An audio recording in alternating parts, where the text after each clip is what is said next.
Hello, hello. It's Tuesday. He's Tom Viola from Unabated. I'm Dan Coop from Sport Trade. Tom, if you're a crossover audience member here, and you were watching the live stream on Matt Modai's YouTube yesterday, I was in and out. So I spent most of my day just fighting with Xfinity/Comcast, and they agreed to several things: come out and check my stuff, give me a Good. refund, but it was contingent on them actually calling me to schedule a time for them to come out. That was about 7 hours ago. I've yet to hear from them. So we will see how this live That stream goes. that tracks so much. I mean, my dad was gung ho about switching us from Verizon to Xfinity for our cell phone, and I go, the one company I think is probably worse than a cell phone company I is know. an internet company. I do not need them controlling my cell phone too. Oh, dude, it's the worst. So if this goes out, please call 1-800-COMCAST, and they'll patch you into somebody who's working abroad and has no idea what you're talking about. Yeah, call in to complain that you've lost your sport trade YouTube privileges. But I mean, speaking of I did not think you were going to be referencing your internet struggles yesterday, because that's about the only thing that was struggling for Dagger Right. Dan yesterday. You did in fact hit on both props, which was Yeah. great for me because I had Cleveland spread and I accidentally double bet it. So I was in a dark hole if those props hadn't come through. Yeah, we had Rashid. I can't even say his name right. Rashid Shaheed over 37.5, which you got on one play, and then we had the Nice. Alex Highsmith sack. He had a sack, fumble / touchdown for his boy TJ. So I'm not a tout. I'm not going to sit here and tell you how great I am. I'm not going to charge you for picks because tomorrow I'm going to make 5 bets and they're all going to lose. So there you have it. Yep. We've got a lot of interesting stuff to talk about, Tom. Tom, of course, at Unabated has started a new sort of content series here talking about line movement. You started it on a Monday. We're going to move that, I think, to Tuesday, right? I mean, we moved the show from Wednesday to Tuesday. So I assume you're moving some stuff around. Yeah, not sure yet, honestly. I Okay. mean, I think Monday is still a pretty good day what I did today is I released like an addendum tweet, a follow-up Mm, tweet that was just examining some of the other market movement from some of these games, like because we essentially had 4 games impacted by the Monday night game since there was a double header. And so some of those lines shifted, and there were a couple other interesting moves from Monday to Tuesday, but I think I like keeping the main market moving segment Mondays, because then, we're looking at the opening lines and comparing them to early results and early things that have happened. And then that way you can come back on Tuesday and see, okay, well, the even sharper bettors came in here when limits came up and they picked off these lines and moved these numbers back the other way, or they agreed with the market on this number and now it's here. So I'm thinking tune in on Mondays and then stay tuned on Tuesdays. I think there that's you the go. best solution. We love that. Yeah. Mhm. Well, one of the biggest things we're waiting for, again, you mentioned those 4 lines that were going to be affected by Monday Night Football. One of the Yeah. biggest one is Cleveland. Not Uh, surprising at all. not surprising at all for a couple of different reasons. One being Nick Chubb, prayers for Nick Chubb. That looked disgusting. It's Um, I, yeah, I was watching it on TV, and it didn't look that bad on TV because, well, it was so much further away. It just looked like he flipped over, and then you saw that one photo, and you yeah. realize, oh, knees do not bend in that direction, and that is why they didn't show the replay on it, because that was very dark. It was dark. Similarly, opaque is the play of their quarterback. He of the $230 million guaranteed, Deshaun Watson, really affecting the line. The play of him and the injury to Nick Chubb. The Titans opened up yesterday plus 4.5 at Cleveland. That's moved to 2 points today at Sport Trade. The Browns minus 2.5, Titans plus 2.5. At last check, let's see what it is now. Titans plus 2.5 is plus 108. So that means the market's a little sweet on them. That means elsewhere you're probably going to find this at 2, I would imagine, to find the Mm, true 50-50. Are you seeing it Nope. different anywhere else? Yeah, we are going the opposite way here, Okay. because the 2.5 is juiced to the plus money here, but it's because it's 3 in most Okay. spots. Makes more sense. Yeah. Yeah. So now I actually have that written down here. How's that for hosting? Most other shops have this at 3, hence the plus money on the Titans. It's another week and another game. I like Tennessee. but I don't know how much more movement we're going to see after this. I think basically the dust is sort of settled in terms of, Nick Chubb's gone.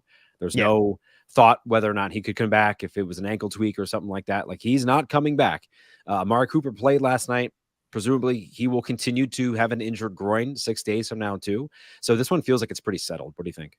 Yeah, I don't know what's really going to cause line movement to move more at this point other than news. This is just kind of where this line is going to be at for a little while, I think. But at the same time, we'll see, because news could happen. Something else could happen. But Deshaun Watson looked bad. I take back everything that I said yesterday about kind of liking what this Cleveland offense is putting together. They're bad. He takes back every nice thing he's ever said about Deshaun Watson. And I'll tell Yes. you, there's nobody who loved Deshaun Watson more than this guy. Wonderful. Wonderful. Let's tweet that. Could we clip that, social team, which is just me? I'll clip that after the show. Mhm. Another team, Tom, that we've seen a little bit of movement on because of last night was an uninspiring win from New Orleans. They were plus 1.5 yesterday, going up to Lambeau Field again in 6 days' time. I mean, one of the worst pushes, depending on where you got it. I mean, if you're me and Matt Modi, you actually had 3.5 because we were so confident the Saints were going to beat Carolina. Yeah, I was worried about that. That hook will get you, man. That hook will get you. Yeah, I blame Dennis Allen wholeheartedly. Carolina unable to do anything the entire damn night. And then, of course, they just go into the Jonathan Gannon prevent defense at the last drive there to give any sort of good feelings, confident vibes for Frank Reich's team. So the Saints plus 1.5 yesterday. The Packers have now moved to a 2.5-point favorite at Lambeau this weekend. The Saints plus 2.5 at minus 15. Packers minus 2.5 at plus 102. And I always say that, and now I'm going to have to go look for it just to confirm those numbers. But your thoughts after seeing that? I mean, it makes sense. It's the Saints going on the road here, and this is a team that, let's face it, they have some struggles when it comes to being outside of a dome. Derek Carr didn't look that inspiring. I understand why they're going down in power rankings. Obviously, we won't have the Massey Peabody rankings out until tomorrow to really dive in, and look at where this is weighted with Rufus moving forward. But yeah, this is a no bet game for me, because the Saints are now an enigma for me at this point, and you're not going to see any more line movement here. Judging by what we're seeing here, Sport Trade, like you said, Saints 2.5. You got 2 at most other shops. Bookmakers got a 1. Circa's got 2. DraftKings has 1.5. Like, they're looking around and seeing some of the different lines here. This isn't going to 3. Yeah. You're not going to be getting that kind of movement. And if you want the Packers, I guess the best thing that you can say is you're still getting them below the key number, and the market is agreeing with you. So you're getting the worst of the number, but it's still not that big a deal since it hasn't gotten to the 3. But I'm not giving out advice on actually betting this game. Yeah, it is interesting that all those books have different numbers for this Green Bay team. I'm not touching it either. I'm holding out hope that people wake up tomorrow and they look back and they say, man, Derek Carr really sucks. And this is just a Saints team that defensively is stout to a point, because they played pretty bad quarterbacks. I mean, Ryan Tannehill threw 3 interceptions in week 1. They get Bryce Young last week, who is a rookie. The thought here for me is I hope the market says, hey, you know what? Average defense and below average offense, still without Alvin Kamara. Let's try to, my hope is this gets up to 3 so that I could take advantage of that. I think the Saints have just not played up to their capability. And I think the Packers a little inflated again because they crushed the Bears. And, I was all over the Falcons on them in week 2. So my hope is it gets up to 3. Probably not going to happen. If it doesn't happen, I'm not going to bet it. But that is a game that I'm sort of keeping my eye on. Keeping with the trend, Tom, of not touching things. How do you feel about Chargers Vikings this week? It's the most unbettable game on the board. No matter what they put the spread out at, you don't want a piece of it. And it's reflected in the line. Even the bookies are just like, we got nothing here. It's a pick 'em. Either the only thing that you want to bet for this game, although I'd also maybe look at the total a little bit, but the only thing that you want to bet is, will there be the most incredible collapse in history? Because both of these teams, we could see 5 lead changes in the last 2 minutes just by virtue of everyone trying to blow this game. It's all going to come down to who can blow it harder. And quite frankly, I am very, very concerned about a rip in the space-time continuum from just how bad these two teams try to choke away this game. I'm not handing out betting advice here, but maybe a tie. This is kind of like the asteroid game, right? Where people say like, "Oh, like if I'm an Eagles fan, I'm watching the Cowboys and Giants." Somebody says, "Who do you want to win?" And you go, "The asteroid." That might be like the asteroid is the tie coming down onto the field. But the problem with a tie is that both teams don't lose, and that's what we truly deserve. But isn't that what they're game. destined for? They are destined for that. I mean, I forget which blog it was that wrote it today, but they had like several big questions for the season or for week 3. And one of them was, have the Chargers checked to see if their stadium's built on a Charger burial ground? Yeah. like that team is cursed, man. Yeah, they're cursed by terrible head coaching. And as soon as they fire Brandon Staley, I will back them because I think that I am a firm believer in your coach is a direct reflection of what your team is. Mm-hmm. And that dude is soft. I'm not afraid to say it. I think he's soft, and that's a direct reflection. I pulled up the Falcons. No, go ahead. I mean, all I was going to say is I guess I'd lean Chargers, but don't put your money on this game. No matter what happens, even if you win your bet, you're going to hate yourself for this one. If you have like a bonus bet or you've got like a sign up bonus or something like that, this is the perfect game to sign up for that and then hedge it on Sporttrade. This is a great opportunity for you to do some sort of like matched betting. Like, for example, Caesars today, if you don't have a Caesars account, they just changed their promo from bet 5 to get $250 in bet credits to $1,000 risk-free first bet. So like if you don't have a Caesars account, sign up, deposit $1,000, and then matched bet that. You can convert it around like 55% if you hedge at Sporttrade. So you can walk away with $550 in your pocket, like of actual withdrawable money. So that could be something you do because I don't think this is moving that far from, a 50-50 line. Yeah. I mean, yeah, and you can definitely find +1 on either side here. Yeah. I'm looking at it now. You can still get Chargers +1. Now the Vikings have gone. Oh, now we've gone to 2.5 here, but the unabated line still says it should be a pick 'em either way. Mm-hmm. Yeah, so a couple options there. One of the teams that I'm cautiously optimistic about and have been, and I pulled them up a little bit ago, Falcons at Detroit. Classic situation with an undervalued team versus a team that I think is wildly overvalued in Detroit. I think we saw their defense is terrible. Meanwhile, the Falcons, despite some shaky quarterback play, seem to have a pretty physical defense, and they're absolutely physical up front with their offensive line and the way they run the football. So yeah, but Desmond Ridder is so bad. Right? Hey, I said shaky quarterback play. Yeah. And I'm a Desmond Ridder fan personally. Why? Not as a quarterback. I know him. I covered him. He went to St. X in Louisville when I lived in Louisville and covered good kid, great family. Couldn't agree more. Not a great quarterback in the NFL. But the Falcons opened up at 4.5 dog this weekend in Detroit. That's now down to 3. The market is clearly moving in your direction here. And if you like the Falcons, Sporttrade is the place to get it. They're +3.5. You're getting that hook, which, as some of us may know from last night's game, can be really important. Yeah. So +3.5 at -122 right now on the Falcons. If for whatever reason you like Detroit, -3.5 is +108. So basically the same exact situation Matt Modi and I were in last night, just the reverse side of that. So great point by you, Tom.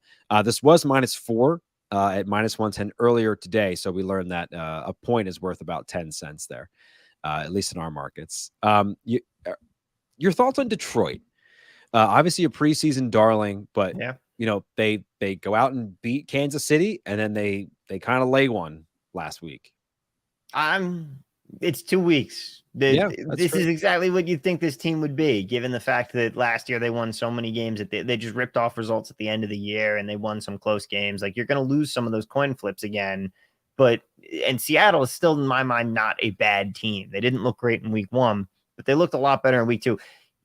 And I'm going way down the tangent here when I say that in week 1, I liked what I saw out of the Rams beating that Seattle team. And then they played well against the 49ers. Like, I'm happy with what the Rams are doing. I thought that they would be a team that might be a little undervalued going into the season, and that's proved correct so far. But reeling it back in here to the Lions, I think they're fine. The offense is good. It has a great chance to get better. Like, we still haven't seen too much Jahmyr Gibbs. Jameson Williams will allegedly eventually be playing football and not using the Sporttrade app.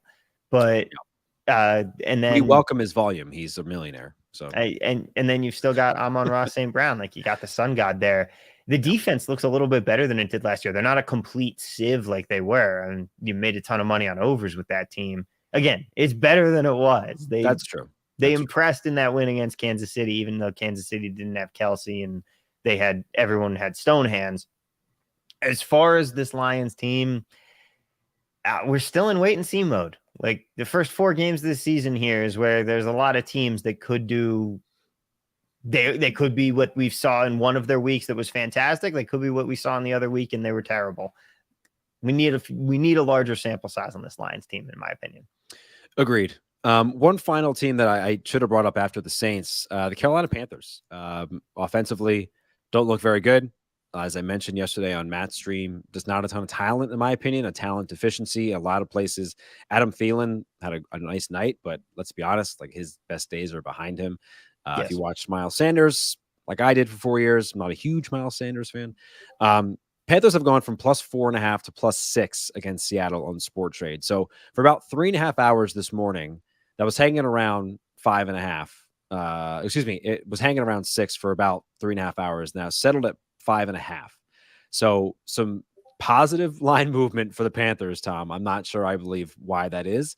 Your thoughts on 5.5, just in general as a number? I mean, it's pretty dead. Like, how often games actually land on 5.5 there? You're not in the key numbers. That's why the number can move so much around in that 4 to 6 range. Because until you get to 6, 6.5, it's a lot easier to move that number.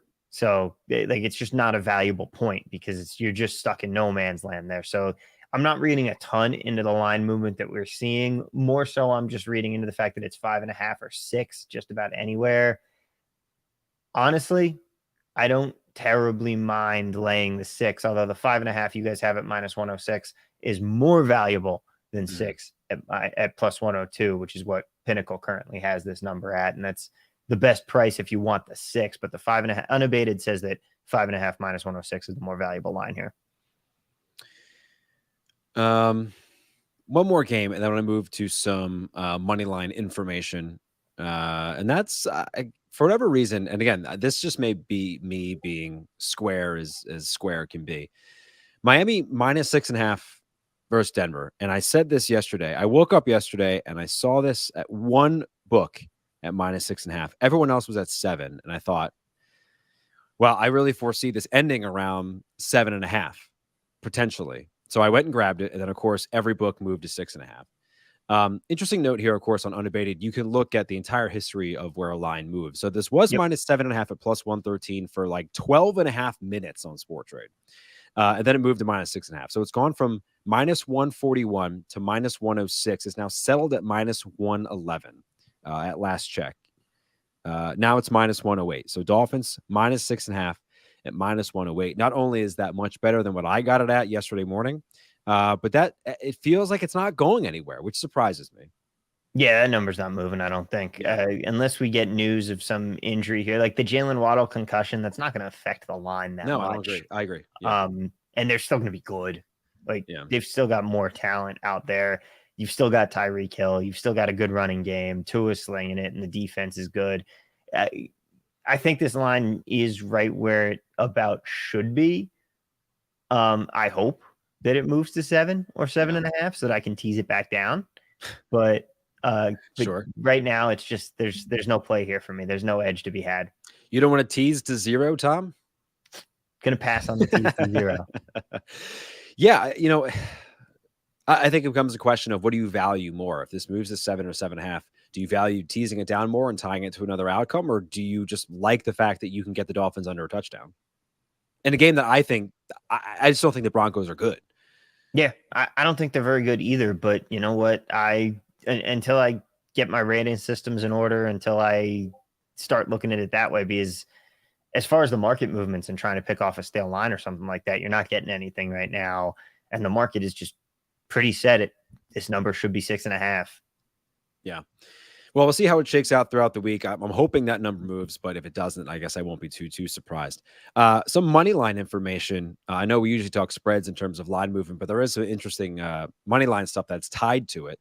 The Rams, you mentioned they've played really well. They have a Monday Night Football date with the Cincinnati Bengals. Of course, Joe Burrow's availability up in the air. That's all the biggest line movement yesterday, which that game went, I think, from 6.5 to 2.5. In some places, I want to say it was 2. It seems as though it's settled around 2.5. But on the money line, the Rams on Sport Trade went from plus 230 to plus 116. So what does that mean in terms of CLV, closing line value? The Rams plus 230 is 29.5% chance. So on Sport Trade, that's $29.5 per share, as we call it, to plus 113, which is 46.5. So because we are a stock exchange, basically, right, there's a buy and a sell price. So what you buy something for, you sell it for slightly less. That's called a spread. A little technical here. But you could have bought the Rams at 29.5 and sold them at 44.5, which gives you $15 difference per share. Our average bet size, Tom, is $500.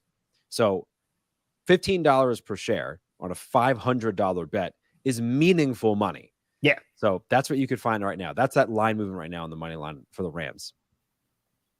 Man, I mean, and you could have gotten it, right? Like we knew Joe Burrow was injured. Yeah. Prior to. Yeah. The Bengals are in trouble, man. If they week 3, if you go 0-3 to start the season, that ain't looking good, especially in that division. I would love to know the stats. Everyone throws out the 0-2 to make the playoff stats. I can't imagine the 0-3 one has anybody. Maybe 1 or 2 teams. That's definitely happened. I gotta Google that. I can't recall. I know the Giants maybe in 07. I don't know. You look it up, and I'll continue to tease this up. We've got some negative CLV here. If you're trying to buy the Giants at a low price, they opened at plus 392, which is a 20% chance. They're now down to plus 432, which is 18.5. So negative movement there.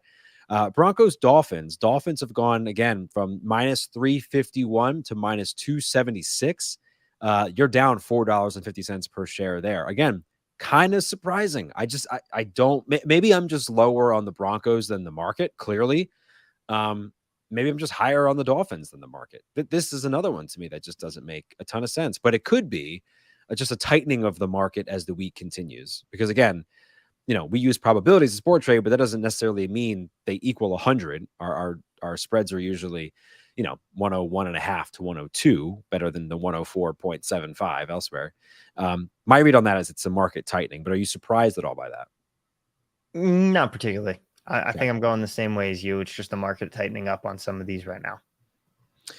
By the Patriots, you had, yeah. 99 teams since 2002 have started 0-3.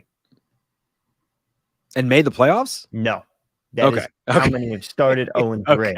Okay. I was going to say that's like an average of half the playoff field every year, if that were the case. One of those teams has made the playoffs. Okay. Can I guess which team? Hit me. Okay. Since 2002, you said? Yep. Okay. 2002. Well, there's only about 150 things, or I guess there's 99 chances here. Starting 0-3, making the postseason. Can you give me the year? 2018. Oh, okay. Somewhat recent. Yes. 2018 is a Patriots Super Bowl win over the Rams.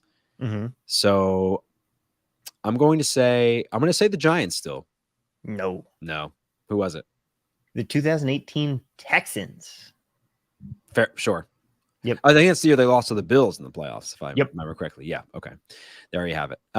Great. Well, that was thanks to Stats and Info for looking that up. Keeping in the same conference, the Patriots since yesterday were a buy, which means you could have bought them at minus 127. It's $55.50 per share, and are now minus 147.59. So $1.50 of CLV if you try to sell them at 57. So some CLV there. To me, I don't know what your read is on the Steelers. We talked a little bit about the Browns last night and how they seem to be going in the wrong direction. The Steelers, on the other hand, are moving backwards in terms of CLV. They were minus 120 yesterday, which was $54 per share. Now 104, plus 104, 485. To me, that screams value. Let me pull up their game here. I think, again, a team that perception is completely skewed because of the way the 49ers just dealt with them in week 1. I think Vegas is one of the worst teams in the league. Pittsburgh going to Vegas. You can get the Steelers right now plus money on the money line. I think this is a pretty attractive bet. Plus 2.5, minus 120. What do you think? Yeah. I mean, again, I'm with you. I'm a fade the Raiders guy this year. Yeah. I don't think that this team is particularly very, very good. And I'm honestly still hoping. I have my Raiders worst record at 15-1. The Broncos win did not help me, but they looked like who I thought they would be against the Bills last week. I like the plus 114 is what the unabated line is the money line at. Caesars has it plus 110, actually beating out the sport trade number right now as far as the Steelers go. I like Pittsburgh in this game. I mean, no Deontay Johnson, no problem. They're going to eventually start using Jalen Warren a lot more because he's better than Najee Harris. This is the Zeke Elliott, Tony Pollard situation all over again.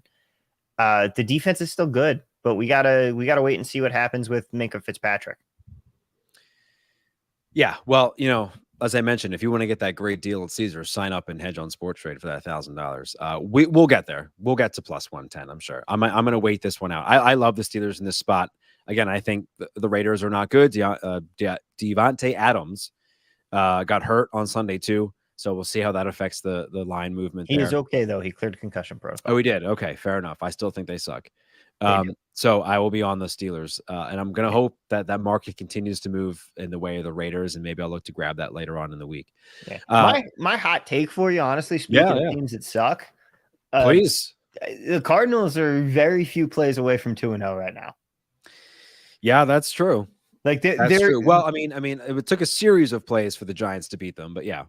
They are efficiently and effectively executing on their tank strategy, but it doesn't mean that they're as terrible a team as their 0-2 record and, quite frankly, purposeful losses.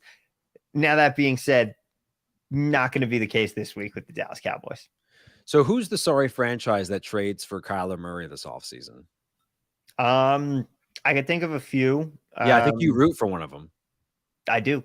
The Jets are absolutely one of the teams that I could see doing that. But the thing is, with Rodgers saying he's coming back, I think that they skip on the Kyler Murray sweepstakes and go for a year of Rodgers.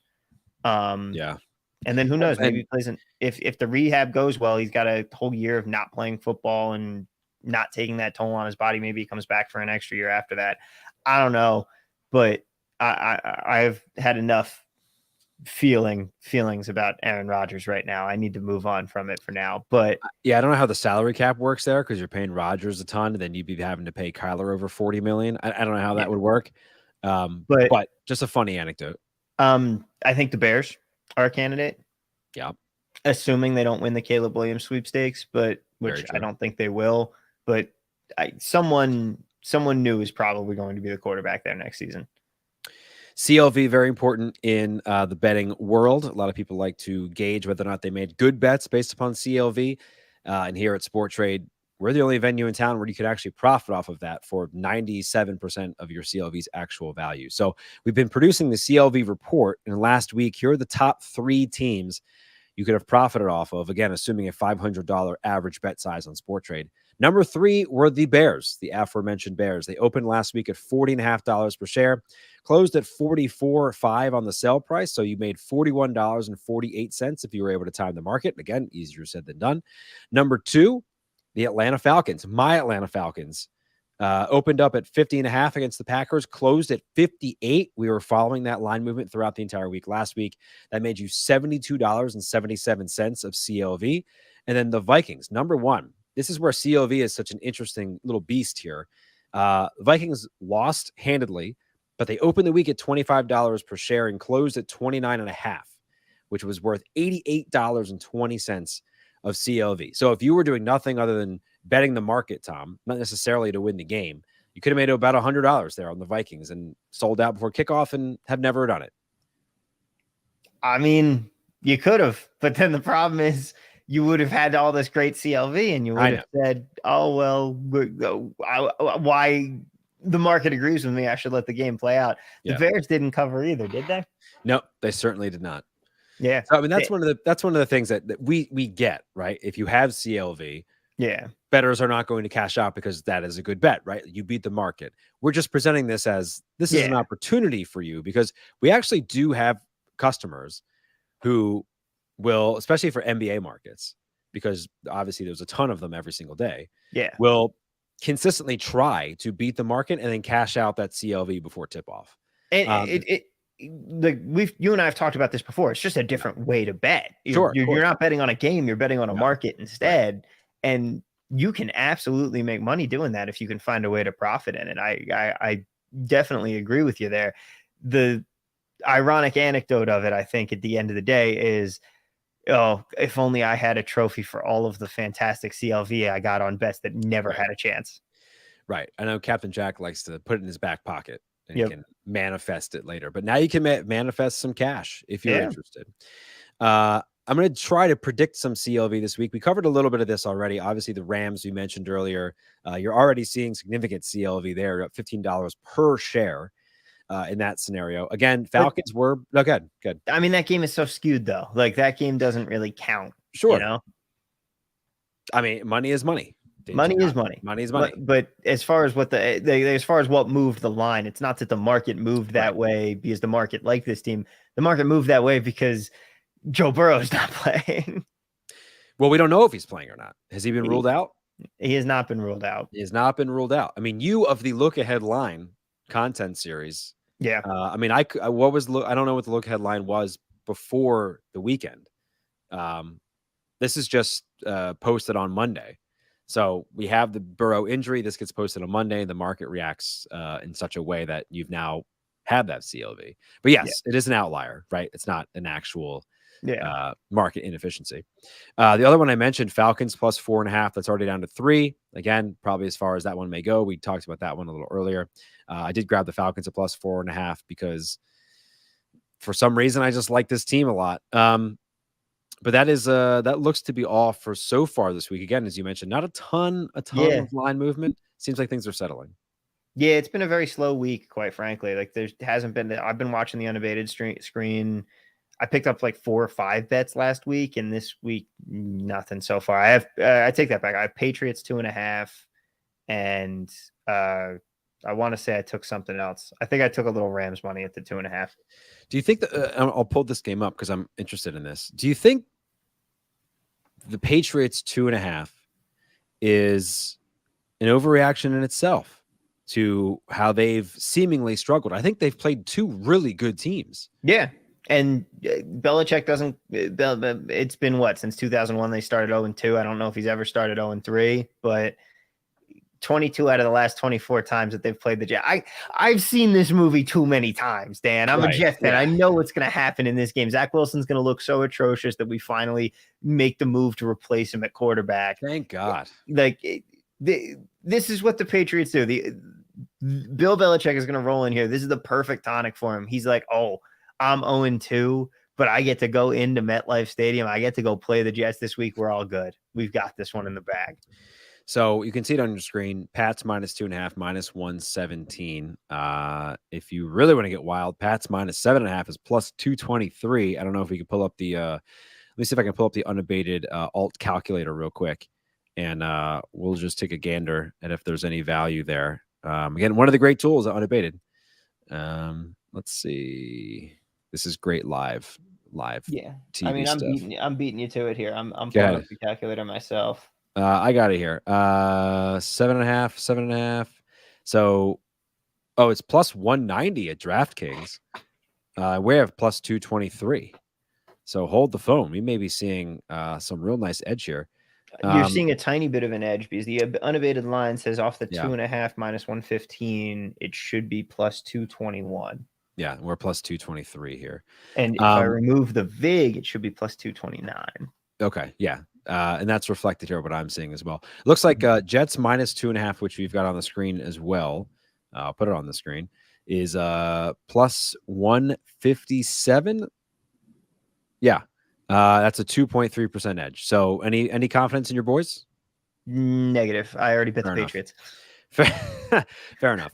We wanted to end the show, Tom, talking about something that has just lit hashtag gambling Twitter on fire for seemingly weeks on end. Yeah, there's always something new that's doing that. Always something new, but this specifically for football season has really stoked the flames, and that's betting refunds. Obviously, tons of props, guys getting hurt, completely either ruin your prop I can't imagine a scenario where it helps your props. The Aaron Rodgers one was refunded recently by DraftKings, but not FanDuel. The Nick Chubb ones have been refunded. Just your overall thoughts on betting refunds and what seems to be an influx of recreational bettors hounding operators to refund based purely upon injury and or unavailability. So there's a lot going on with this whole conversation, obviously. Yeah. I think the first part, taking it in stages here, at the base level, it's not in itself a bad thing for an operator to say, yeah, sure, we'll refund Rodgers overs. But the flip side of that is, are you losing your Rodgers unders? Are you voiding that as well? Or are you only voiding the winner? Or are you only voiding the bet that would have lost? Like, what's going on there with those? Because I guarantee you the other way, if you bet the Aaron Rodgers unders, you're not saying, oh, here, take the money back. Right, right. But it's a marketing ploy from books, because there are books that are operating on larger margins, like the DraftKings and FanDuels of the world, that can afford to spend this money in marketing. And that's exactly what they're doing with it.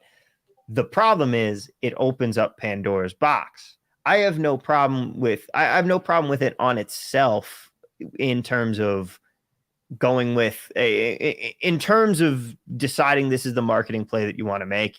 I have no problems with that. My problem with it comes in from the fact that now you have people whining anytime there's an injury that happens. And that's a part of betting. That's part of what makes unders a sharper bet. The fact that in player prop markets, you can have someone get an injury and that bet, and you're cashing that under based on that. I don't want to see all of these getting refunded because it's going to increase the vig on the unders moving forward. If you no longer have the injury odds built in there because you're just refunding everything. My other problem is it's a terrible look from gamblers to be crying to these books, why aren't you refunding this? Why aren't you doing this? As if you're owed anything. All I want is for my operators to take my bets. I'll pay if I lose. They'll pay if I win. That's how it should be.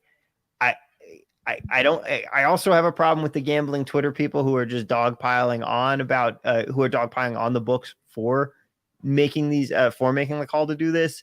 But if you're a bettor who's tweeting about this stuff, yeah, I kind of look down on you on this one. Like, you sound whiny. I don't think I could have said it any better myself. Hey, look, said it way better. I work at an operator, right? Now we don't offer the same game parlays and the player props and everything like that. But I agree. You are betting in a player prop market and you are assuming the risk they're playing a violent sport or a sport at all. Yeah. And health is a part of that at every level. And I do think it reeks of it's gross. Yeah. I almost said disgusting, but like the begging of operators to refund your money because a guy got hurt, which is, as you mentioned, baked into these lines. Yeah. If you bet that under, you're not rushing to give that money back.